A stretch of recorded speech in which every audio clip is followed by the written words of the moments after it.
우리 나온교회에 다니엘과 같은 영적인 거물들이 나오기를 축복합니다. 우리 다음 세대들 가운데 나오기를 축복합니다. 여러분이 그렇게 되시기 바랍니다. 우리 좌우에 계시면 인사합시다. 영적인 거물이 되십시오.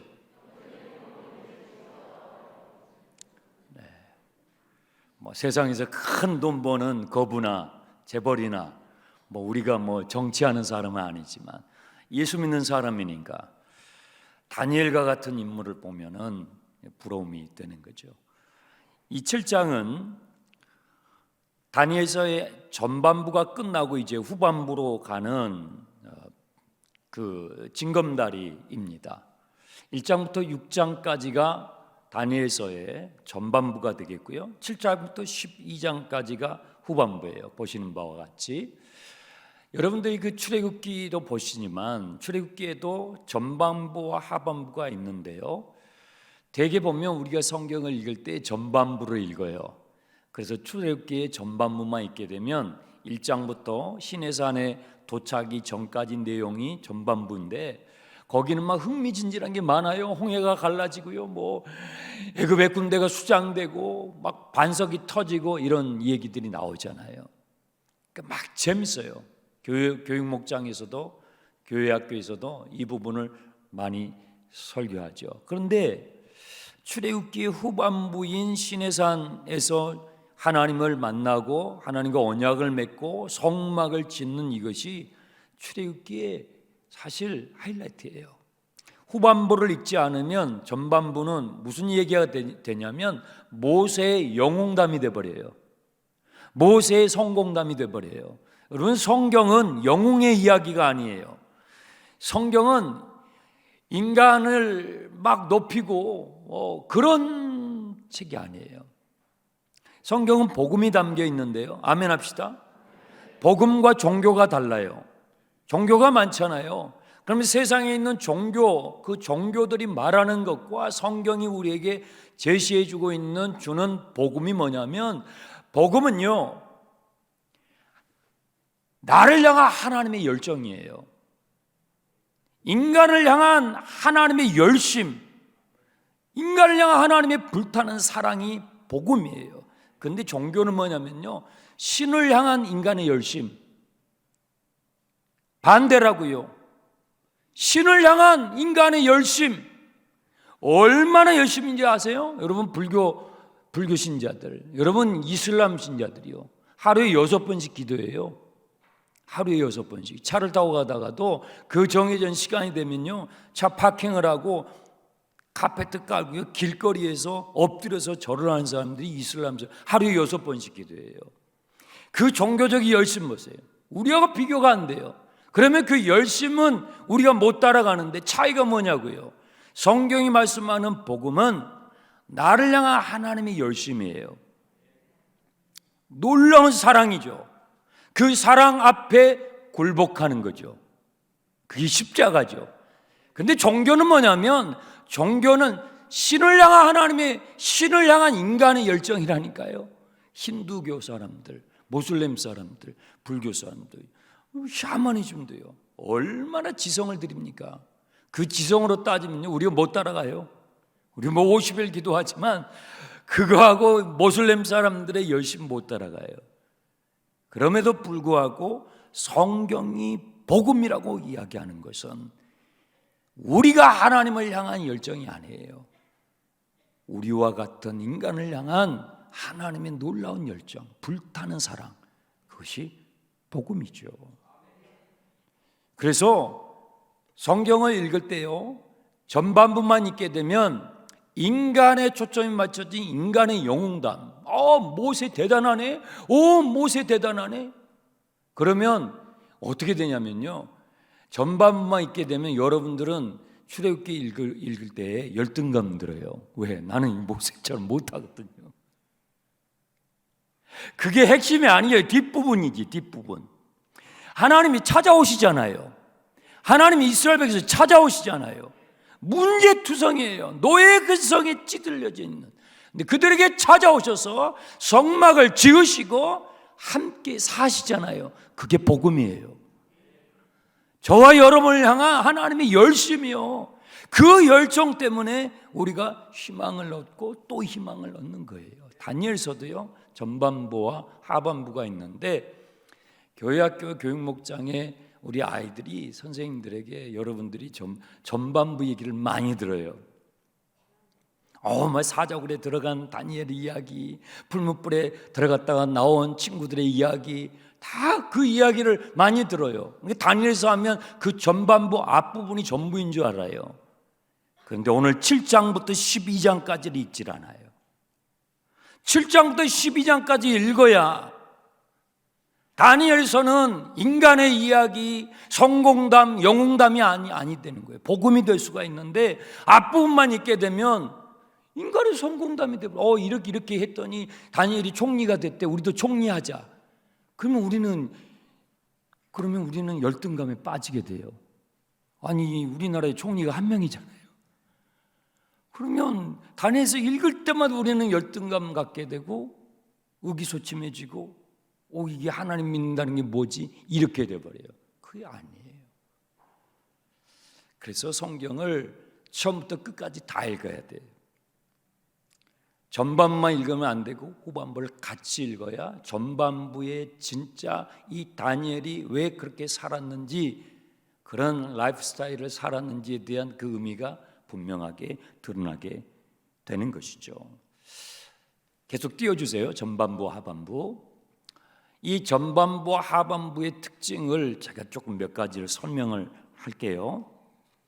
성경을 자세히 보시는 분들은 이런 성경 안의 구조를 발견을 하면 더 새로운 것들이 보이거든요.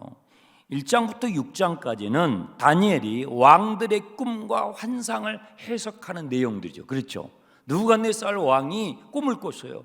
근데 너무너무 무시무시한 꿈이어가지고 바벨론의 지혜자들을 다 불렀는데 못 알아맞추는 거예요. 그런데 못 알아맞힐 수밖에 없죠. 꿈을 말을 안 해주고 맞추라고 하니까. 꿈을 말해주지 않고 해석까지 하라고 하니까 누가 그걸 하겠어요? 다니엘이 그걸 해내잖아요. 2장의 내용이에요. 그리고 그 벨사살 왕이 막 술 파티를 벌였는데 메네메네 데겔 우바르시 글자가 새겨지잖아요. 그걸 해석해내잖아요.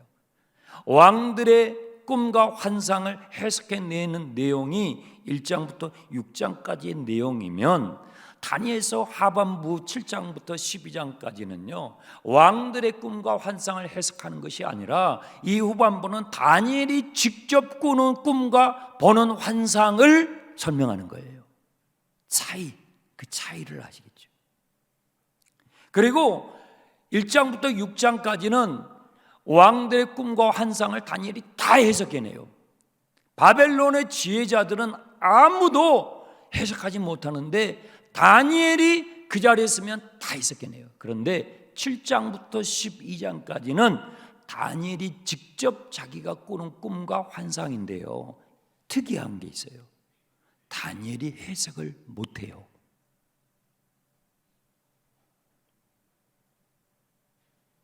이상하잖아요. 하나님께서 다니엘에게 부어주시는 은사가 꿈과 환상에 대한 은사거든요. 그렇죠? 1장에서 그걸 주셨잖아요.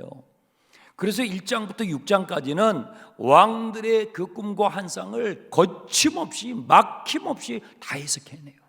그런데 정작 내가 꾼 꿈, 정작 내가 본 환상을 7장부터 12장까지 다루는데 다니엘이 그걸 해석을 못해요. 자, 찾아봅시다. 7장 15절 보세요. 전반부와 하반부의 이런 구조적인 특징들, 내용의 차이들 여러분들이 발견하면서 성경을 읽어나가면 아주 성경이 신나고 재밌다고요. 자, 7장 15절에 보시면 앞부분은 환상이에요. 요 부분을 제가 오늘하고 다음 시간도 하게 될 텐데 15절에 나 다니엘이 중심에 근심하여 내 머릿속에 환상이 나를 번민케 했어요. 왜 자기가 본 환상을 가지고 번민을 하냐면요, 16절 내가 그 곁에 모셔 선 자들 중 하나에게, 천사예요, 천사 하나에게 나아가서 이 모든 일, 환상의 진상에 대해서 물었어요. 이 환상이 뭐냐고 물었어요. 그가 내게 말하여 그 일의 해석을 알려주었어요. 해석을 알려줬어요. 왜 근심하고 답답했냐면 해석이 안 돼. 다니엘이 해석이 안 되는 거예요. 자기가 본 건데 해석이 안 돼. 그래서 천사한테 물어봐요. 자, 12장을 가보세요. 마지막 장인데 확인을 해보는 거예요. 12장은 이 끝날에 대한 내용인데요. 12장 8절을 보시면요, 내가 듣고도 깨닫지 못한지라 내가 이르되 내 주여 이 모든 일의 결국이 어떠하겠습니까? 다니엘이 자기가 꿈꾼 것과 본 환상에 대해 해석이 안 되는 거예요. 이게 마지막 장까지 가는 거예요. 여러분, 은사는, 하나님이 우리에게 주신 은사는 각각이고 다 소중해요. 스피리추얼한 거예요. 영적인 거예요. 저는 여러분들에게 영적인 은사들이 더 활성화되기를 축복합니다. 하나님께서 우리에게 하나님의 영 성령을 부어주셔가지고 우리 안에, 여러분 안에 다 성령께서 거하고 계셔요. 성령이 충만하면 우리가 구하는 것이죠. 우리에게는 다 성령이 거하죠. 그 증거가 뭐냐면 지금 이 자리에서 여러분이 예배하고 있잖아요. 여러분이 예배할 때 하나님을 아버지라 막 부르면서 예배하잖아요. 예수 그리스도를 주님이라고 고백하면 막 찬양하면서 예배하잖아요. 하나님의 말씀을 아멘하고 받잖아요. 그것이 여러분 안에 성령이 계신다는 증거예요. 성령이 계시지 않으면 그것은 불편해서도 못해요. 너무너무 불편해서 못해요. 근데 내 안에 성령님이 와 계시면 그것이 너무 자연스러워요. 너무 당연해. 너무 편안해. 하나님의 말씀을 듣고 찬양하고 그 말씀을 묵상하고 그 말씀을 행하고 싶고 순종하고 싶고 더 알고 싶고, 이게 성령이 아니고는 그런 마음이 들 수가 없어요. 여러분이 예수 믿기 전에 생각해 봐요. 교회에 들어오는 거 상상 너무 했잖아요. 근데 지금 너무너무 당연해. 내 집처럼, 내 안방처럼 막 들어. 새벽에도 밤에도 뭐 수시로. 여러분 안에 성령이 계셔서 그래요. 성령이 계셔서 그래요. 성령이 충만함을 구하면서 우리의 영과 혼과 육이 완전히 성령께 잡히고 성령의 권능에 잡힘으로 인하여 사도행전의 사도들과 같이 구약 성경의 다니엘과 같은 선지자들처럼 우리가 주님의 영광을 위해서 살고 싶은 막 우리 안에 열정이 막 불타죠. 이 성령으로 충만할 때. 그리고 그들의 삶 가운데 능력이 나타나요. 이번 부흥에도 그런 역사들이 나타날 것입니다. 우리 교회 안에 그런 것들이 풀어지고 있기 때문에 다니엘이 자기가 꾼 것을 해석을 하지 못하는 거예요. 이상하잖아요. 은사는 소중한 것인데요, 은사는 부분적인 거예요. 다시요. 은사는 소중한 것인데 은사는 부분적인 거예요. 옆에 계신 분 한번 해보세요. 은사는 소중한데요, 부분적인 것입니다. 해보세요. 은사는 소중한 것인데 부분적인 것입니다. 여러분, 은사를 사모하세요. 방언의 은사, 예언의 은사, 통변의 은사, 치유의 은사, 섬김의 은사, 리더십의 은사, 이 은사들이 많이 나와 있어요. 바울서신에 특히 많이 나와 있잖아요. 그 은사들을 성령께서 우리에게 주시는데 다 소중한 거예요. 주님이 주신 거니까. 그런데 부분적인 거예요. 완전한 게 아니에요. 부분적인 거예요. 그래서 은사를 절대시하지 마세요. 막 은사만 쫓아다녀요. 그러면 그 사람은 신앙이 건강하게 자랄 수가 없어요. 네. 하나님의 말씀이 완전한 거예요. 하나님의 말씀의 토대에 잘 서서 은사를 받고 은사를 활용해야 건강하게 자라요. 근데 하나님의 말씀의 토대가 없이 약한데 막 은사만 여기저기 집회 쫓아다니고 이래요. 그러면 그분은 신앙이 병나요. 이상하게 돼버려요. 본문으로 돌아와서 은사는 소중한데요, 은사는 부분적이라는 게, 이 다니엘이 왕들의 꿈들은 다 해석해내잖아요. 왕들의 환상을 다 해석해내요. 그런데 정작 자기가 꾼 꿈과 정작 자기가 본 환상을 해석을 못해요. 그것이 바로 은사의 부분적인 면을 설명하는 거예요. 제가 아주 겸손한 예언의 은사를 받은 분과 이렇게 교제를 하게 됐어요. 그분이 저를 찾아오셔가지고 이 교제를 하게 됐는데, 그분이 저에게 이제 기도를 해주시더라고요. 그런데 굉장히 겸손한 예언의 은사를 받은 분이에요. 그분이 이렇게 기도를 하는데 마치 내 속을 보고 있는 것 같아요. 내 속을 보고 있는 것처럼 기도를 해요. 여러분, 예언의 은사를 받은 분들의 기도를 받을 때 그런 느낌이 와요. 내 속을 막 두렵죠. 내 속에 있는 죄들과 내 속에 있는 것들이 막 들키는 것 같으니까. 그런데 재밌는 것은요, 그 기도가 끝나고 나서 그분이 저한테 기도를 청하더라고요. 그래서 왜 저한테 기도를 청하십니까? 제가 기도를 하면 도움이 되겠습니까? 모르니까 이분이 정말 겸손한 은사자였어요. 이렇게 말하더라고요. 목사님, 주님이 저에게 이 은사를 주셔가지고 제가 많은 분들을 섬기면서 이렇게 하는데요, 참 우스운 것은요, 저에 대해서는 몰라요 그러더라고요. 자기에 대해서는 모르는 거예요. 자기에 대해서는 모르는 거예요. 이게 은사의 부분적인 거라는 거예요. 다니엘이 왕들의 꿈과 환상은 막힘이 없이 다 해석을 해요. 그런데 7장부터 12장까지는 다니엘 자신이 꾼 꿈과 환상인데 자기가 이해를 못해. 이게 영적인 세계예요. 영적인 세계예요. 은사는 소중한 것이지만 은사는 부분적인 것이기 때문에 겸손하게 그것을 사용하시고 덕을 세우는 데 사용하시고, 그리고 더욱 성령의 충만함을 사모해야 하는 것이죠. 본문으로 돌아와서 1절 보세요. 벨사살 왕 원년에, 벨사살 하면 뭐가 떠올라요? 술잔치, 술파티 있잖아요. 이 사람이 5장에서 술파티 했어요. 이 벨사살이 이 바벨론 제국의 마지막 왕이잖아요. 이 사람 때 이제 바벨론이 멸망을 하게 됐지 않습니까? 그런데 7장 1절은 벨사살이 바벨론의 왕이 된 해예요. 원년이라는 것은 왕이 된 첫 해에 그가 다니엘이 환상을 봤어요. 그러니까 이건 우연이 아니죠. 바벨론이 망하게 되는 마지막 왕이 벨사살인데 이 사람이 왕이 되는 첫 해에 하나님께서 다니엘에게 준 환상이에요. 그러면 이 환상이 굉장한 의미를 갖고 있겠죠.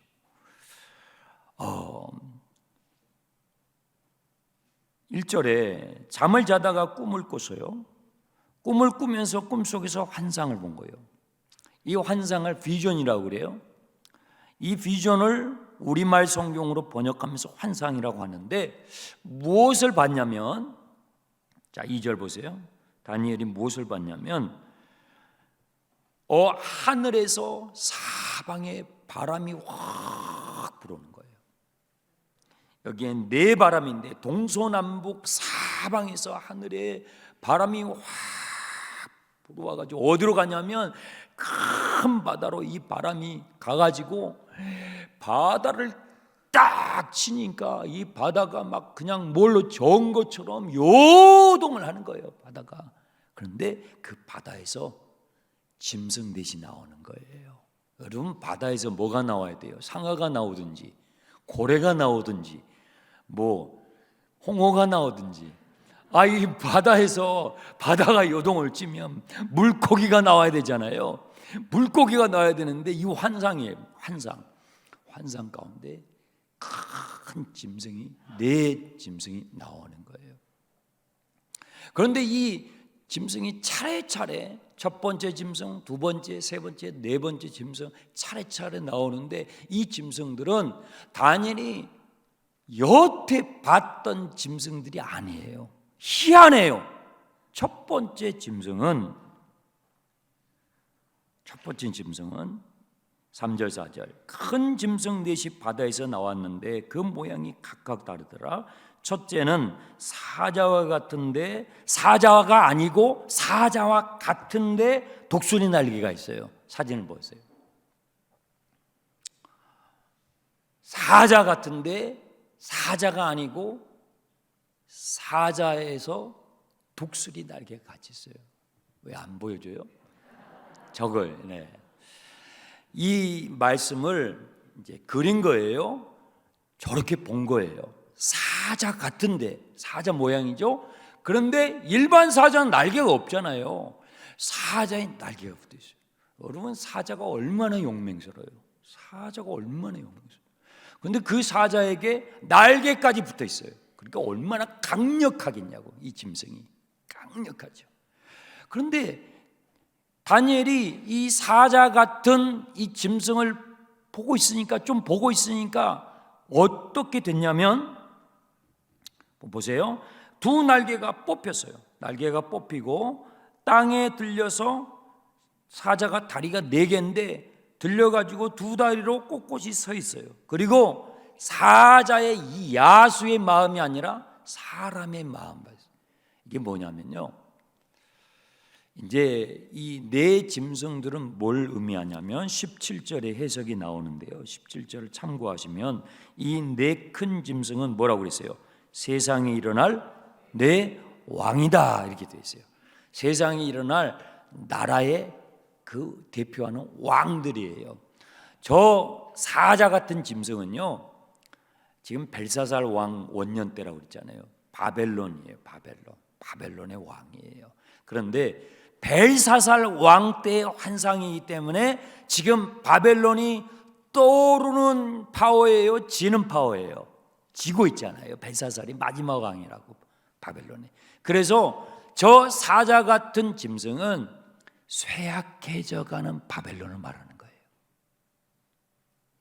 처음에 봤을 때는 사자처럼 용맹하고 날개까지 달렸으니까 강력해 보였는데 조금 시간이 지나니까 날개가 어땠어요? 날개가 빠져버렸어요. 이건 뭐예요? 쇠약해진다는 거예요. 네 다리로 딱 버티고 서 있어야 되는데 두 다리로 겨우 서 있는데 야수 같은 마음이 아니라 사자가 사람의 마음이요. 사자가 사자의 마음을 가지고 있어야 되죠. 사자가 사람 같은 마음. 약해졌다라는 거예요. 쇠약해져가는 바벨론, 벨사살을 말하는 거예요. 자, 두 번째 짐승은 5절 곰과 같아요. 곰은 아니에요. 근데 곰과 같아요. 보여주세요. 네, 저렇게 생겼어요. 곰과 같은데 한쪽 몸을 들고 있고 입에 갈빗대를 3개나 물고 있어요. 얼마나 살벌한지. 여러분 곰은 사자보다 빠르지 않아요. 그런데요 곰이 화가 나잖아요. 곰이 화가 나면요 사자를 제압해요. 곰이 성이 나잖아요. 저런 곰인 사자도 제압합니다. 저 곰은 몸의 한쪽을 들었어요. 이것은 곰이 상대를 향하여 공격할 때 자세예요. 상대를 제압하기 위해서 이 몸을 딱 세우는 그 장면이에요. 그리고 입에 지금 갈빗대를 3개를 물고 있는 것은 지금 막 이 곰이 무엇인가를 공격해 가지고 뜯어먹은 상태예요. 그런데 이 곰을 향해서 음성이 들려요. 뭐라고 그래요? 일어나서 더 많은 고기를 먹어라 하고 들리는 거예요. 그래서 이 곰이 그 음성을 듣고 더 많은 고기를 먹기 위해서 몸을 일으키고 있는 자세예요. 이것은 바벨론을 제압한 메대와 바사를 말하는 거예요. 쇠약해져가는 바벨론이 어디에 멸망하죠? 메대와 바사의 연합군에 의해서 멸망하잖아요. 그래서 저 곰 같은 짐승은 바벨론 다음에 일어나는 강대국인 메대와 바사의 연합군에 지금 바벨론을 삼킬 듯 일어나고 있는 모습을 환상으로 보여준 거예요.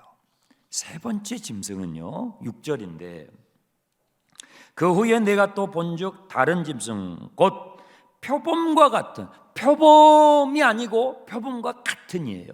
환상은 이런 거예요. 표범과 같은데 희한해요. 날개가 4개가 있어요. 머리가 4개예요. 여러분, 표범은 짐승들 가운데서도 가장 빠른 짐승이에요. 표범이 이 목표물을 정하잖아요. 예를 들면 사슴, 저 사슴을 내가 먹어야 되겠다. 목표가 정해지면요, 이 표범은요 한 번 달리면 정말 빨라요. 그리고 목덜미를 딱 잡으면 놓지 않아요. 직사입니다. 그런데 저 표범 같은 짐승은 거기에 날개가 4개가 붙어 있어요. 얼마나 빠르겠어요. 그리고 머리가 4시예요. 동서남북을 동시에 보면서 움직여요. 이것은 메대와 바사 강대국을 제압하는 그 다음의 제국인데 그 다음 제국이 헬라 제국이에요. 헬라 제국에 유명한 왕이 있어요. 그 왕이 누구예요? 알렉산더 대제예요. 알렉산더 대제를 말하는 거예요. 여러분, 알렉산더 대제는 20살 때 왕이 됐어요. 20살 되신 분? 20살 때 있어요. 왕이 될 나이에요. 20살 때 왕이 됐는데 이 알렉산더는요 저 환상처럼 20살 때 왕이 돼가지고 33살에 죽어요. 13년 동안, 그 짧은 시간 동안 더 이상 정복할 땅이 없다고 울 정도로 빠른 속도로 세계를 정복했어요. 알렉산더만큼 짧은 시간 안에 세계를 정복한 사람이 없어요. 저 환상 그대로 된 거예요. 이 알렉산더가 헬라의 큰 제국을 일으켰는데요. 이 알렉산더의 기여가 있어요. 우리가 이제 성경을 배우고 묵상하는 크리스천들이니까 상식적으로 알고 계시면 좋아요. 이 알렉산더가 세계를 빠른 속도로 정복해 갔기 때문에 세계에 공용어가 생겼어요. 오늘날의 세계 공용어가 영어잖아요. 그래서 영어를 우리가 잘하지 못해도 어디든 가는데 hello, thank you, how are you 이렇게 간단하게 한마디씩 하면 어디를 가든지 도움이 된단 말이에요. 그런데 이 알렉산더가 헬라 제국을 빠른 속도로 이 팽창해 갔기 때문에 헬라어가 그 시대의 세계 공용어가 됐어요. 그 당시 전까지만 해도 세계 공용어가 없었어요. 그런데 이 알렉산더 대제의 활약으로 인해서 세계 공용어가 생겨서 헬라어가, 여러분 신약 성경이 헬라어로 써졌단 말이에요. 이게 하나님의 기가 막힌 타이밍이죠. 헬라어가 세계 공용어가 되면서 여러분 공용어가 되니까 어때요? 여행이 좀 더 쉬워져요. 공용어가 생기면 이 도시와 이 도시, 이 나라와 이 나라를 여행하는 여행자들이 많아져요. 그 공용어를 통해서. 그러니까 정치, 경제의 교류가 활발해져요. 정치와 경제뿐만 아니라 문화와 사상도 종교도 교류가 빨라지게 돼요. 그렇게 해서 동양과 서양의 문화가 어우러지는 오늘날로 말하면 퓨전 컬처가 생기는데 그게 뭐냐면 헬레니즘 문화라는 거예요. 이 헬레니즘 문화는 이 알렉산더, 지금 저 표범과 같은 저 짐승, 저 시대에 동양적이면서도 서양적이면서도 동양적인 문화가 저 때부터 생겨난 거예요. 네 번째 짐승은 7절입니다.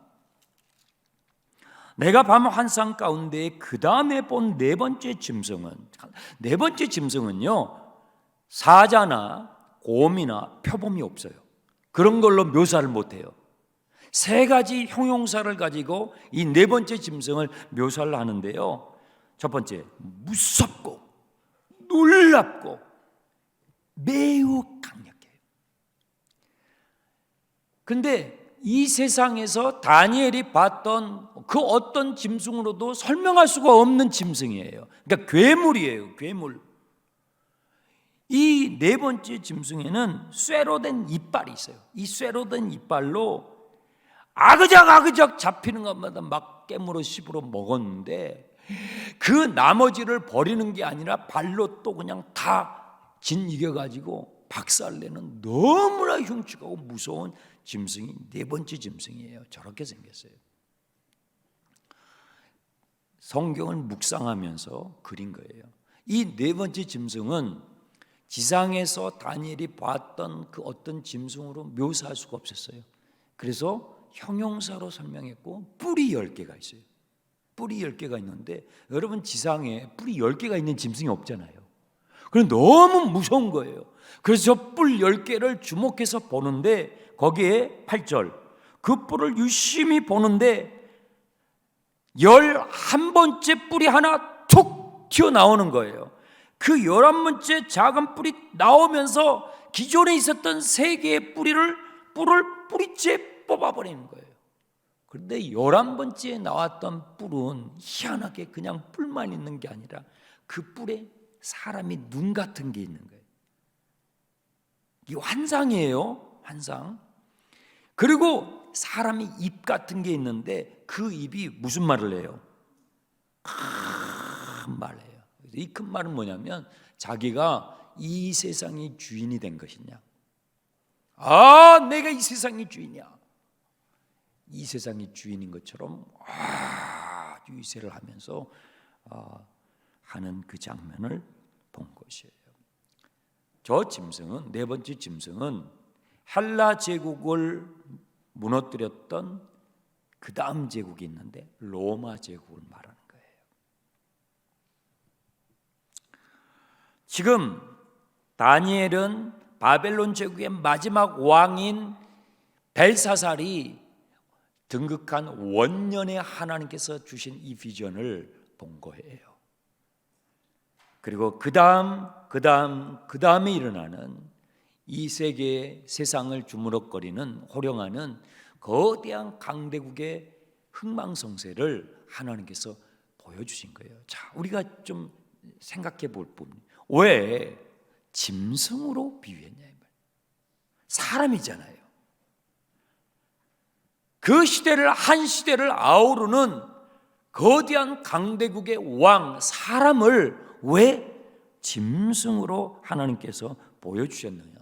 여러분, 세상은요 양육강식의 세상이에요. 앞으로 세상은요 갈수록 짐승처럼 돼요. 사람이요 얼마나 겉으로는 신사숙녀예요, 그렇죠? 여러분, 여러분의 헤어스타일을 과거의 고려시대의 왕비들이 했을까요? 헤어드라이어를 사용을 못했을 테니까 그런 스타일은 안 나왔겠죠. 여러분이 입은 옷과 여러분의 지금 누리고 있는 그런 문화들을 과거의 귀족들과 왕실에 있는 사람들이 누렸을까요? 누리지 못했죠. 우리의 겉모습은 역사상 가장 화려한 시대예요. 그런데 우리의 내면은요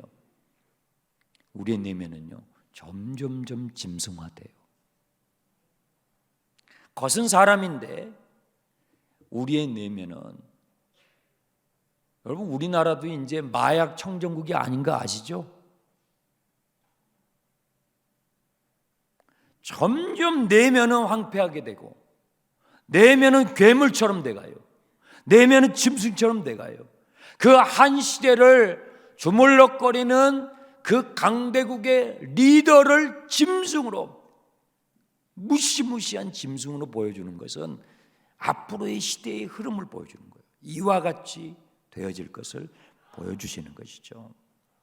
그런데 그러면 하나님을 믿는 우리들은 이러한 세상을 살아갈 때 어떻게 해야 되냐면요, 우리가 주목해야 되는 것은 눈에 보이는 저 무시무시한 짐승들이 아니고, 우리 눈에는 막 강대국들이 다 해먹는 것 같잖아요. 미국하고 소련이 다 해먹는 것 같아.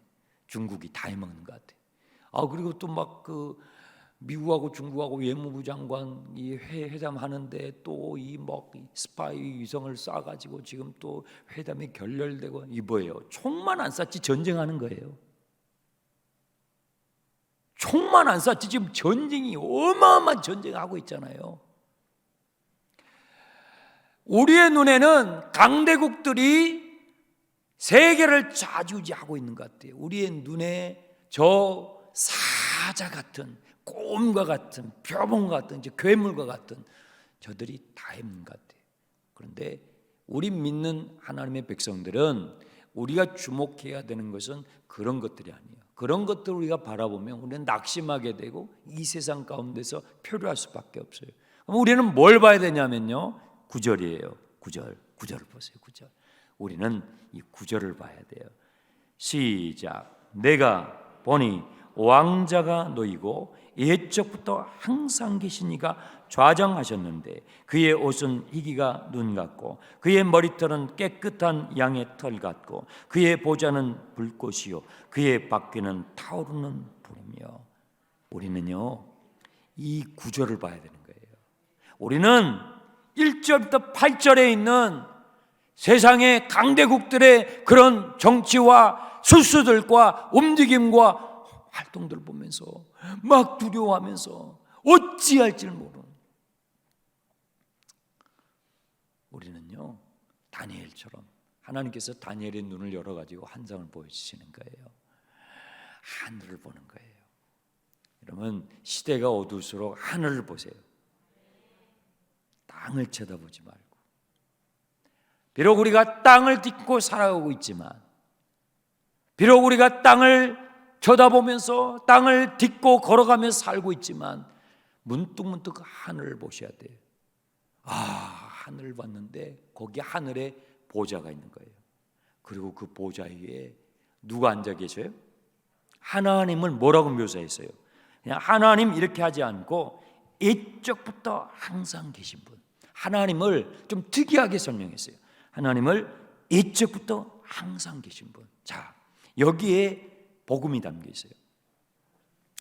사자 같은 짐승, 곰과 같은 짐승, 그 다음에 표범과 같은 짐승, 이것저것 설명할 수 없는 네 번째 짐승들이 나왔잖아요. 그런데 그것들은 잠깐 있다가 사라져요. 여러분, 인간은요 사라져요. 인간의 파워, 인간의 권력, 인간의 힘은 잠깐 있다가 사라져요. 그런데 하나님은요, 하늘에 계신 하나님은 옛적부터 계신 하나님, 하나님의 권세는 사라지지 않는다. 하나님의 보좌는 사라지지 않는다. 그걸 보여주는 거예요. 그래서 우리는 우리가 주목해야 되는 것은 마지막 때가 되면 될수록 우리 그리스도인들이 바라봐야 할 것, 우리가 주목해야 되는 것은 세상이 아니에요. 세상의 리더들이 아니에요. 우리는 영안을 열어서 다니엘에게 환상을 보이셨던 것처럼 우리의 영안을 열어서 우리는 옛적부터 보좌에 앉으셔서 통치하고 계시는 하나님을 바라봐야 되는 거예요. 하나님의 말씀을 읽어야 돼요. 하나님의 말씀을 영의 양식으로 먹어야 돼요. 하나님의 말씀을 읽을 때에 비전이 열려요. 하나님의 말씀을 읽을 때 하나님 나라의 꿈과 비전이 열려요. 정말로 열려요. 그럴 때만이 우리가 이 세상을, 마지막 때를 승리하게 되는 것입니다. 기도하겠습니다. 하나님 아버지, 우리에게 다니엘에게 주셨던 환상을 주옵소서.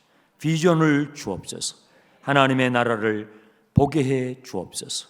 주의 말씀을 읽고 묵상할 때에 주의 성령께서 우리의 영안을 여셔서 이 고난 많은 이 세상, 아버지 하나님 강대국들의 틈바구니 속에서 갈팡질팡하고 있는 이 세상 가운데서 주여 우리의 눈을 여시사 주를 보게 해 주시옵소서.